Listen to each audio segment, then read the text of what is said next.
Well, hello, my ladies and lads and lords and lovelies and sugar moons and moonflowers, moon lilies, dudes, lads and lords. All right, here we go. What are we doing?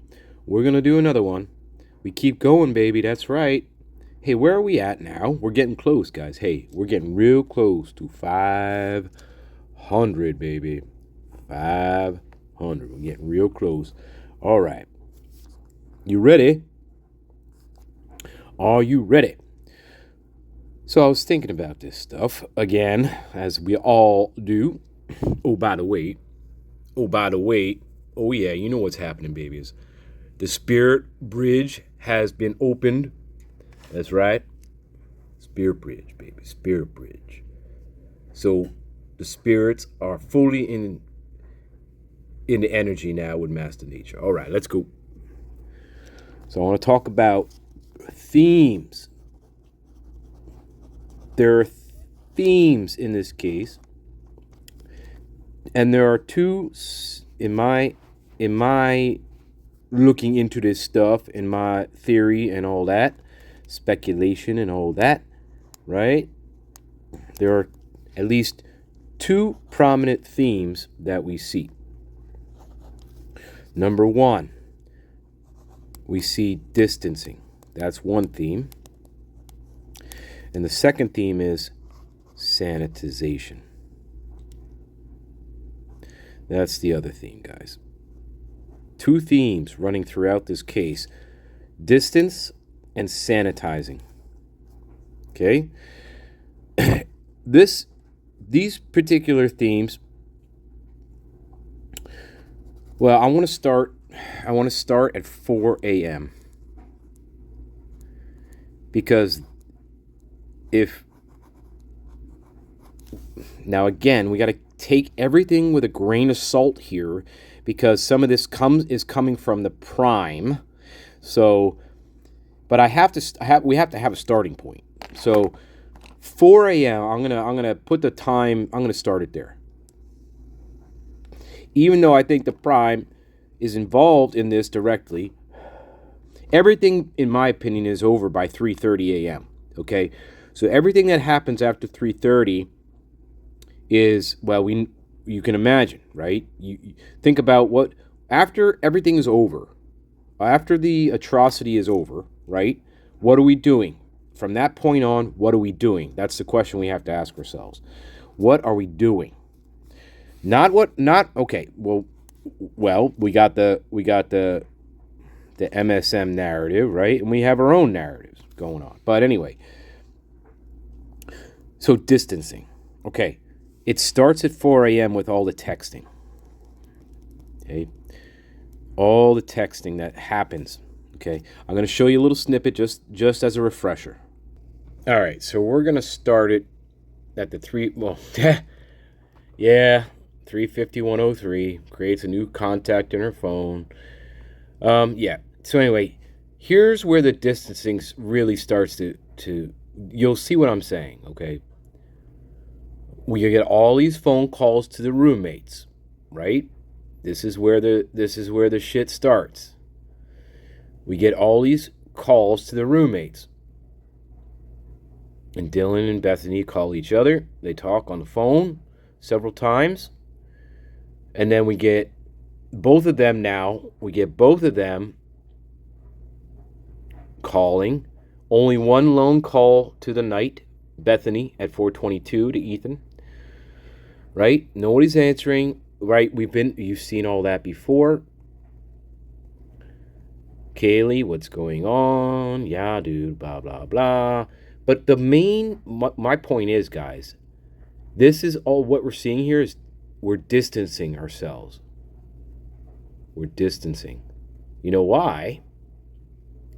Well, why would this be distancing, right? Why would this be distancing? Oh, Dylan does call Ethan. Okay, I missed that one. So there's two attempts to reach Ethan. I thought there was only one, but, well, two isn't that great either. Yeah, okay, Bethany calls Ethan, and then Dylan calls Ethan. Okay, and that's it. That's all the contacts that are attempted to be made that we know of to Ethan. Anyway, So all these calls, all these social media actions, right, that don't stop. Well, they do stop. They stop at 7 a.m. But all what we're seeing right here, the calls, the texting, the Snapchats, the Instagram bullshit, that's all distancing, guys. Okay? Let me explain. It's very simple. It's very, very simple, guys. We're using our phones either as a ruse, either as this is part of the plot to make it by Dylan and the Hobbit. The Hobbit would have to kind of, well, again, the Hobbit, to me, still, there's pieces I don't know. But anyway, all right. They're using their phones, right? It's very simple.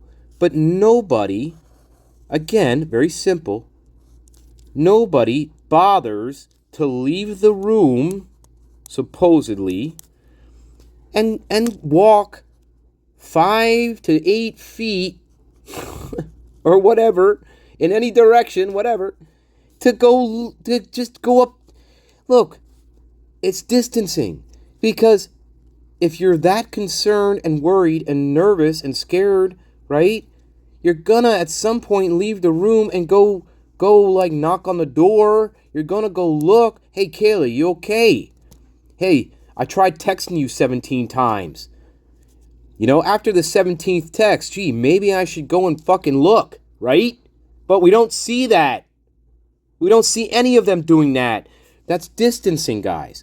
I either know already what happened and I don't want to look. I either know that already, right? Or I know that already because I was involved. It doesn't matter. Either way, we're seeing distancing. I don't want to go to the rooms. I don't want to look into any rooms. I don't want to actually physically check on the roommates at all. Do you see that? Do you see any physical checking on the roommates? Because they're your friends, right? Stanley, they're your friends, right? But you don't bother to check. You can't, Stanley, you can't walk 5 feet, 8 feet.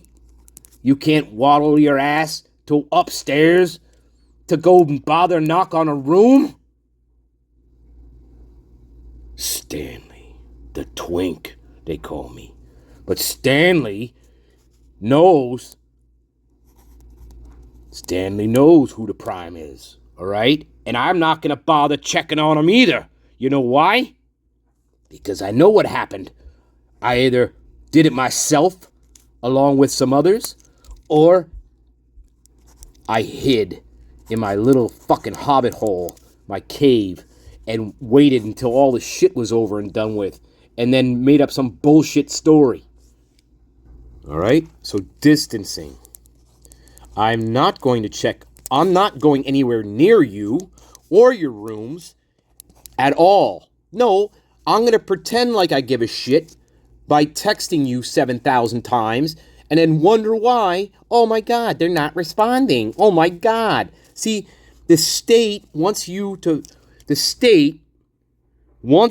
pretend, okay, and the roommates maybe, they want you to pretend that this stuff, in a way, was happening millions of miles away in a whole other galaxy, right? Far, far away. They want you to kind of think that. But when you think about it and you look at what is, they're only 8 to 10 feet in any direction from any of the roommates. 8 feet is not far to walk your ass and knock on a door. Okay? So you tell me why that didn't happen. And no, you cannot say they were scared. No, you cannot say that they were too scared to leave the room. That is utter horseshit. There's no logical explanation. None. You can say, oh, they were scared. But after, 30 minutes, when it's dead silent in the house, dead silent, guys, you don't pop your ass out of the room and go start knocking on doors. If you're a really good friend, right? You're a really good friend of Kaylee's, right? You're such a Dylan. You're such a good friend of Kaylee's that you busted your ass and drove an hour and 45 minutes to track her down at her family's house to invite her back to a party that to her was probably meaningless. Remember, she moved out. She's not in the sorority. Anyway, so I'm going to take my time and do that to convince her to come back to the house for the weekend. But yet when shit's going down, right, if this is true, and there's people in the house that I don't recognize that look nefarious to me, I don't wait maybe 20 minutes and go bother to knock on their goddamn door. Now you tell me if that's real, if that's true. You tell me how Dylan and now the Hobbit, you tell me how they are not directly involved with this case. Tell me without laughing, okay? You don't bother to check on your friends, your good friends, your roommates, the people you supposedly care about. You don't walk your ass 5 feet again, like I just said 7 times, to knock on the nearest door to say, hey, why aren't you guys answering your phone? Why aren't you guys why aren't you texting me back? There's no curiosity. There's none. Oh, all they say is what? What do they say? They say, oh, nobody's picking up. That's it. That's the only curiosity. And Bethany's like, oh, yeah, that's strange or whatever. And then, oh, I'm really freaked out right now. And then Bethany's like, yeah, I'm freaked out too for no reason. And it's like, this is all bullshit, guys. Oh, my God. So anyway, distancing. I'm distancing myself. That's one theme. We see that on the 911 call as well. It's not just what happens in the house when you see that texting spurt from 4:17 on. Okay? The 911 call also illuminates distancing. And hell no, I'm not going to go in there and check. I need somebody to come over to the house because I'm too afraid to go in there for no reason. I got to call other people over so they can check for me. Right? That's distancing. I can't do it myself. Why? It's your house. What are you worried about, guys? Do you know what I'm saying? What are you worried about? It's your own house. And now all of a sudden you're too afraid to go in it and walk around. But you supposedly have no idea what's happened. So what are you afraid of? Guys, do you understand how absurd? This is why I started this shit. Because it's absolutely absurd. Because they're the suspects. For fuck. Alright?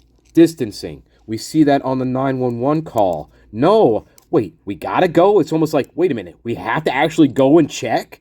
Like, get the hell out of here. Right? That's what you hear. No, we have to. But we gotta check. We got to. Well, I don't wanna. But they're your friends. What are you worried about? The distancing. I don't want to see. I don't want to know. I don't want to look. I don't want to look at it. Stanley, maybe. I don't want to look at it. Maybe. At least not on the 911 call, and at least not that texting spurt from 4-something on.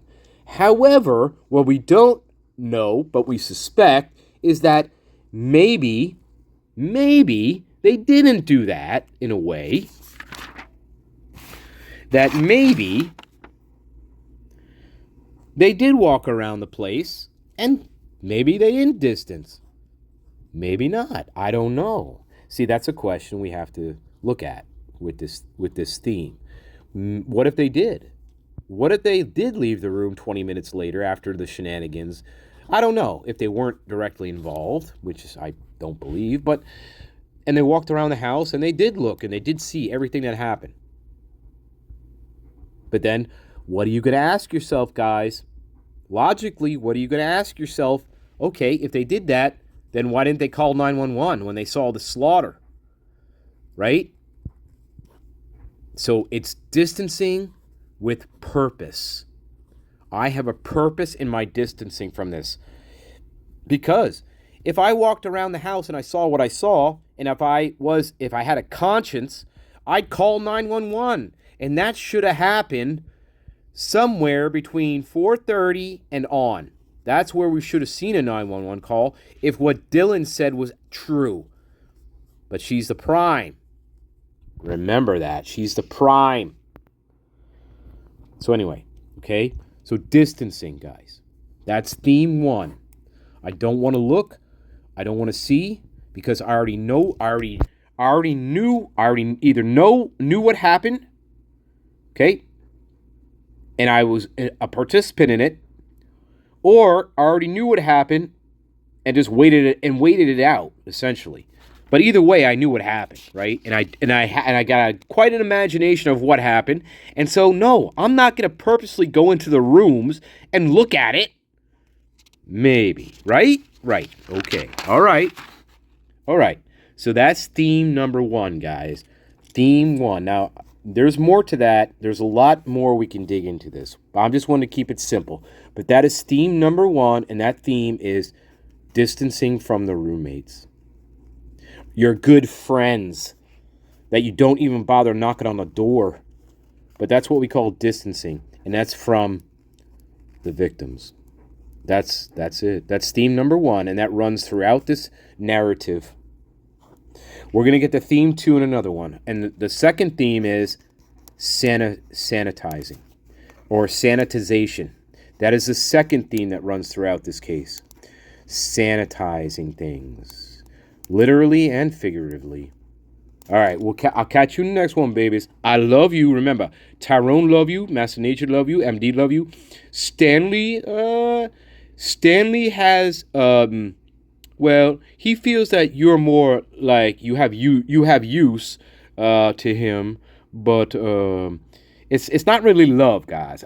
Remember that, guys. Stanley don't really feel love, okay? Stanley feels maybe you have some use to him, okay? All right, lilies and lovelies and lows and lads. Hey, we'll get to the next one, okay, babies? I love you. Bye, babies.